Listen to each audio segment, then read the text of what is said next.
வணக்கம் நல்லுள்ளங்களே, எல்லோரும் எப்படி இருக்கீங்க? ஸோ நம்ம இன்றைக்கி நம்ம மினி விலாகில் பார்க்க போகிறது ஒரு ரெசிபி வீடியோ தான். அதோட பேர் என்ன அப்படின்னா தாபா ஸ்டைல் பன்னீர் கறி. ஸோ இதுக்கு தேவையான பொருள் வெங்காயம் தக்காளி எல்லாம் சாப் பண்ணிவிட்டு அதுக்கப்புறம் பன்னீரை வந்து நல்லா க்யூப்ஸ் ஆக்கிட்டு இந்த பன்னீரை பொரிச்சும் எடுத்துக்கலாம், இல்லை அப்படி கூட போடலாம். நம்ம அப்படியே சேர்த்தாச்சு.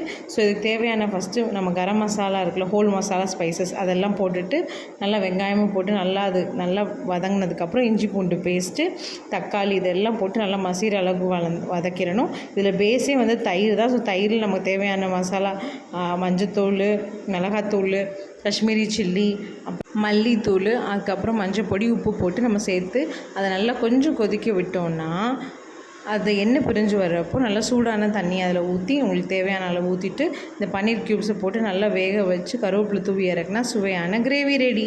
ஸோ இந்த மாதிரி ரெசிபிலாம் பார்க்க எங்கள் மேகலையின் ரேண்டம் தாட்ஸை லைக் பண்ணுங்கள், ஷேர் பண்ணுங்கள், சப்ஸ்கிரைப் பண்ணுங்கள்.